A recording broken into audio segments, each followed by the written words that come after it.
Bem-vindos a mais uma aula de erosão e proteção. Hoje a gente vai começar um próximo capítulo. A gente falou até a semana passada, a gente estava conversando sempre sobre métodos leves de proteção. Agora a gente vai começar a ver as estruturas rígidas, os métodos pesados, tá? Então, o que a gente chama de métodos rígidos, ou engenharia rígida, ou engenharia tradicional, né? A gente tem dois tipos, essencialmente, tá? De métodos de proteção. A gente tem os métodos paralelos à costa, que vão ser os muros de proteção, né? Ou as seawalls, os diques, os revestimentos e os quebra-mares, né? Os artificial hips estão aqui, tá errado, mas artificial hips é não tradicional, né? Ou os quebra-mares, que são esses aqui, que são paralelos à costa, tá? E os perpendiculares ou ligados à costa, que são os moles, tá? Toda estrutura que seja perpendicular ligada à costa é um mole, tá? E esses moles, eles podem ter três tipos principais.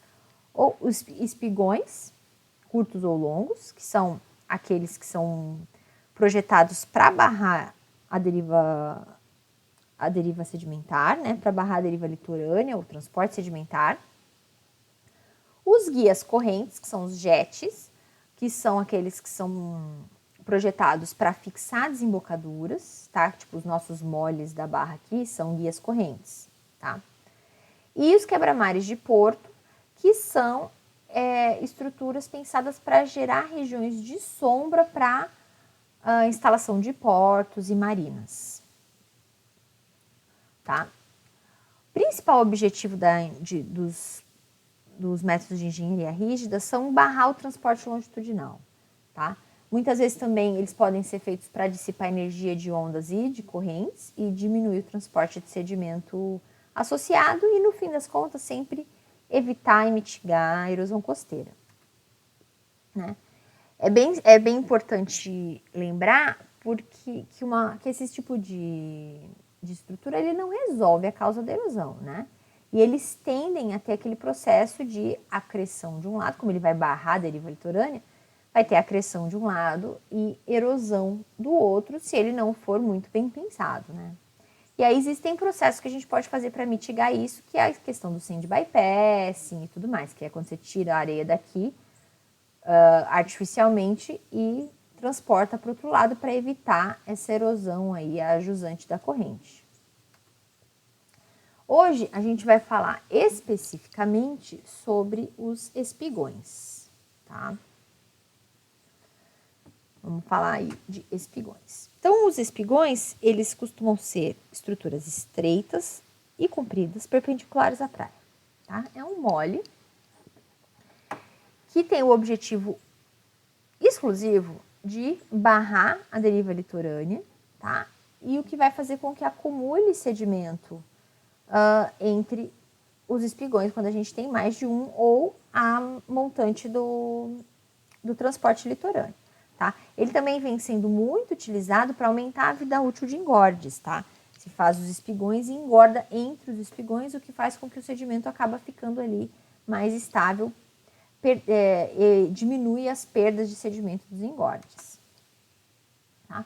Então, primeiro vamos relembrar aqui um pouquinho da deriva litorânea. Aqui a gente tem, olha só, como se fosse, é um perfil transversal aqui de uma zona de surf, e essas barrinhas aqui é a quantidade de sedimento transportado em, ó, aqui a gente tem, olha só, a praia, uma cava, um banco, uma cava, e aqui a variação de transporte de sedimento ao longo desse transecto aqui na zona de surf, tá? Então, a gente vê que existe uma variação, olha só, na parte mais externa, quando a gente tem uma maior transporte, aí depois, lá perto do ponto de quebra, diminui a quantidade de transporte. Então, aqui nessa parte mais funda, nessa parte da cava, da segunda cava, a gente tem um transporte de sedimentos maior.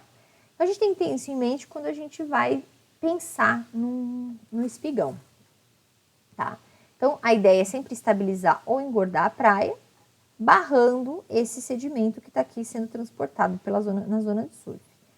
Uma questão que é muito comum associada aos espigões é a questão de acreção amontante e erosão ajusante. Porque tu vai instalar uma barreira física aqui, esse sedimento vai parar de ser transportado, só que esse sedimento, ele estava chegando em algum lugar que vai parar de receber esse sedimento. Então, é muito comum a gente ter esse processo de, ó, aqui a gente tem ó, a acumulação, deixa eu pegar a canetinha, computador.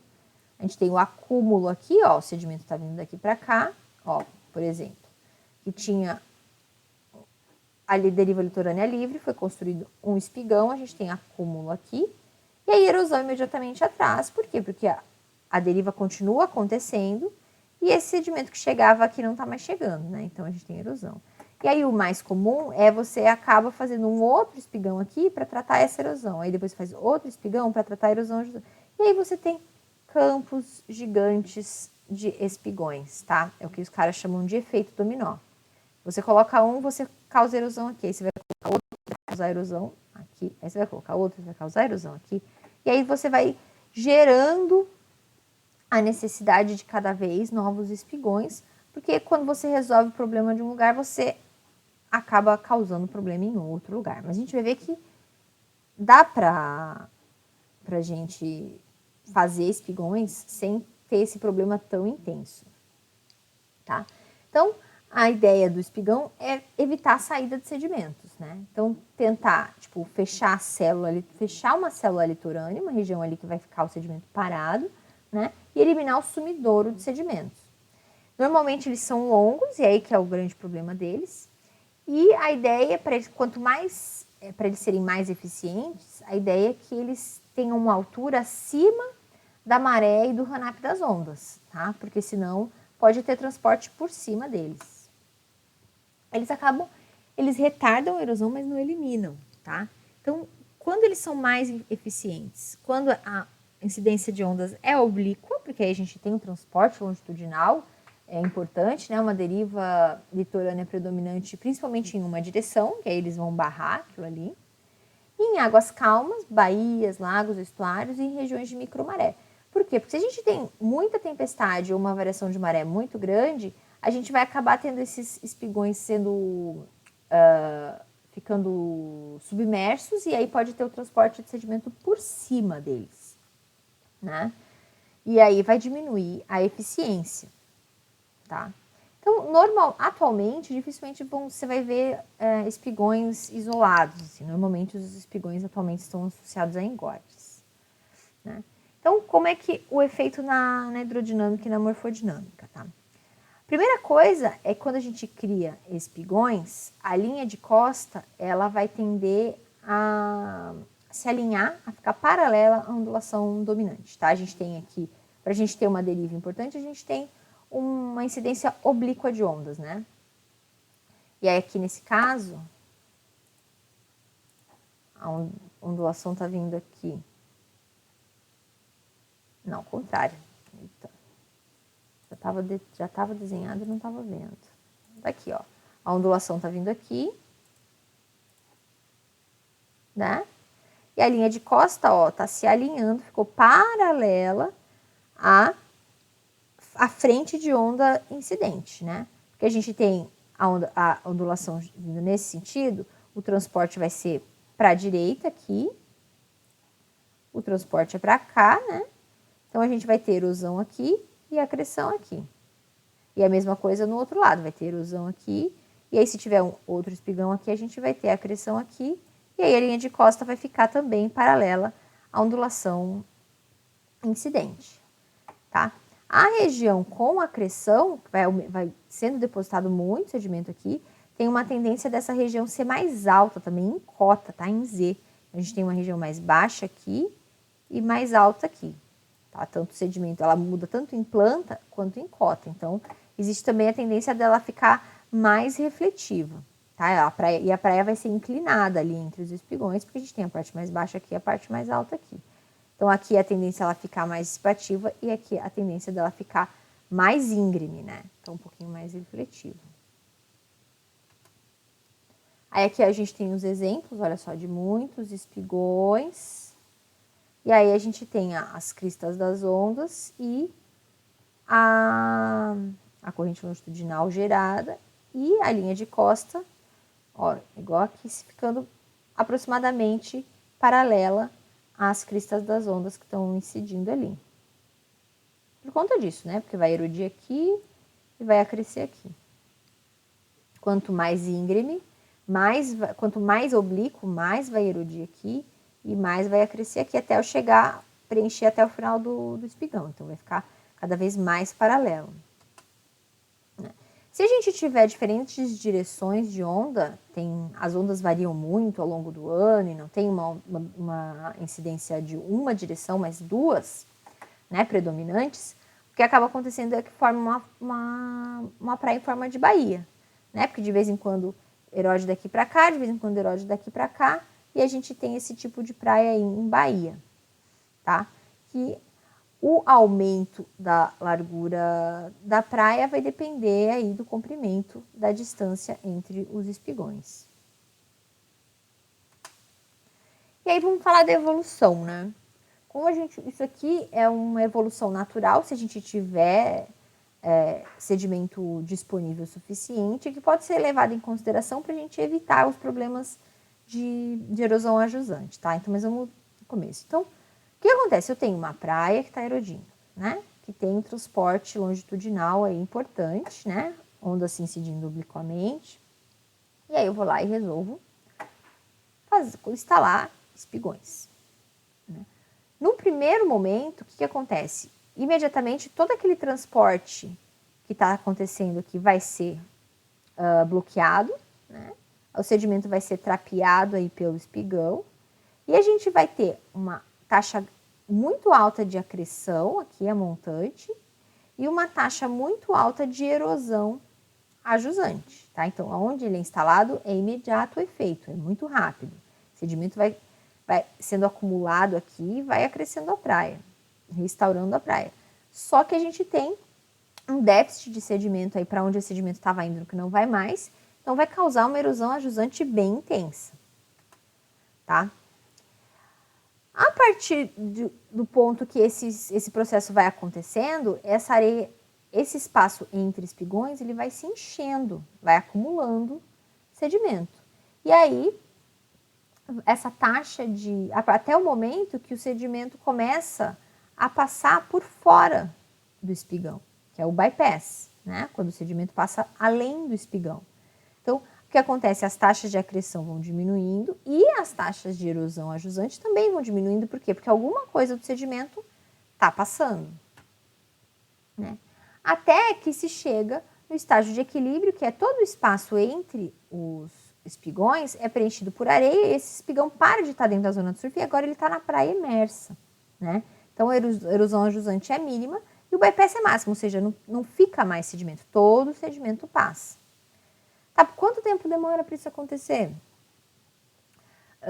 Depende muito do tamanho, da estrutura, do comprimento e da quantidade de sedimento disponível que tem ali, né? A magnitude das taxas de transporte.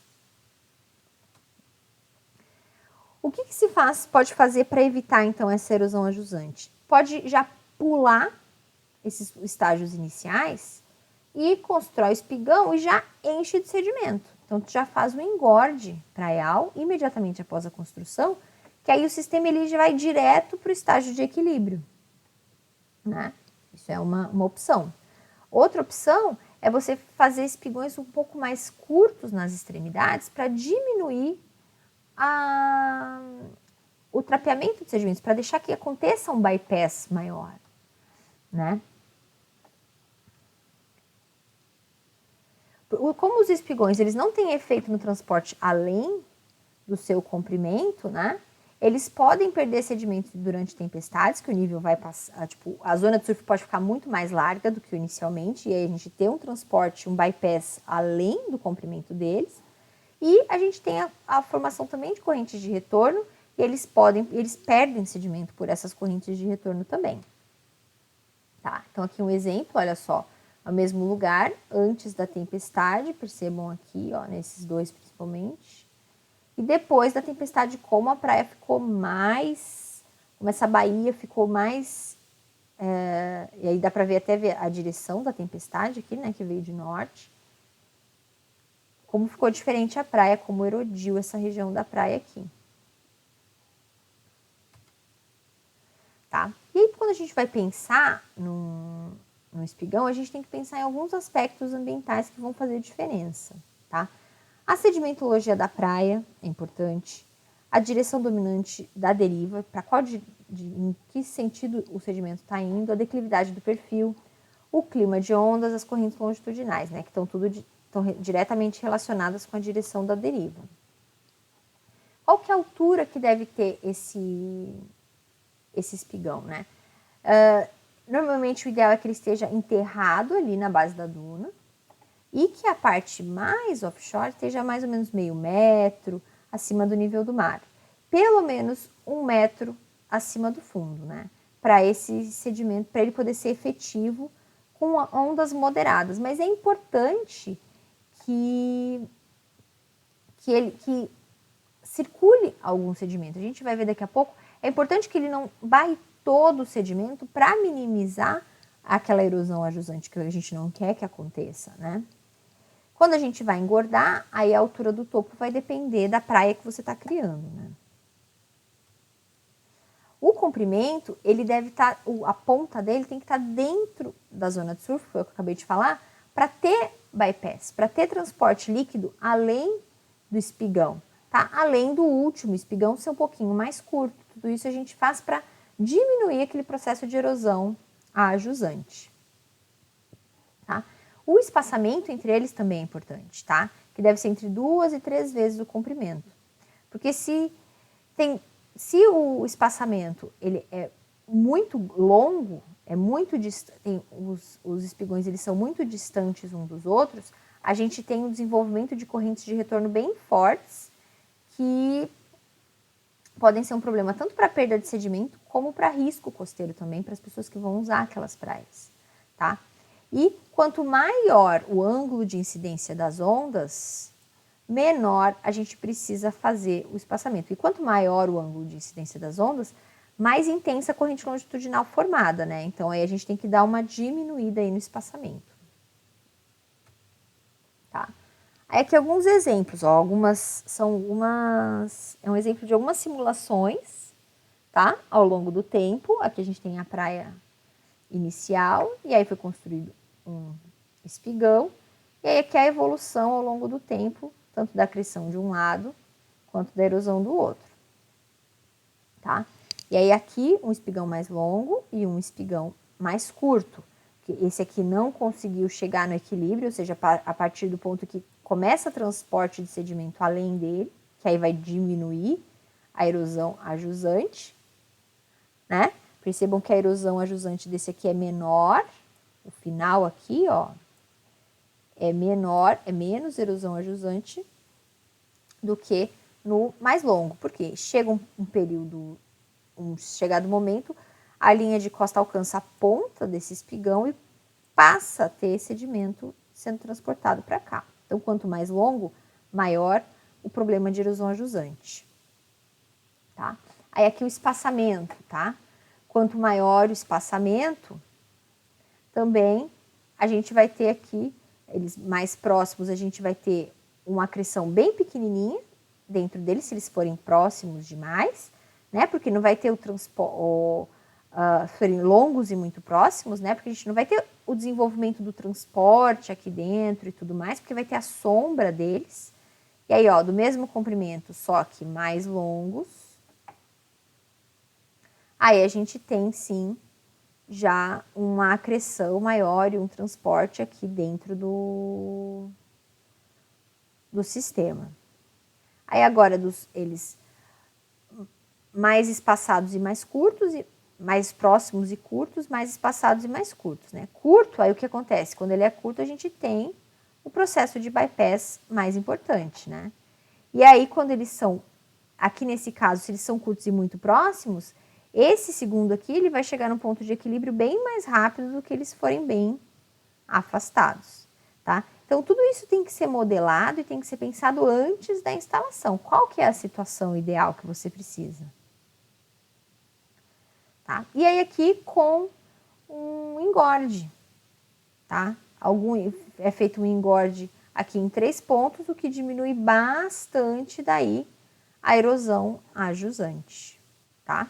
Então, vamos parar por aqui. Primeira parte dos métodos dos espigões. No próximo vídeo, a gente termina esse assunto.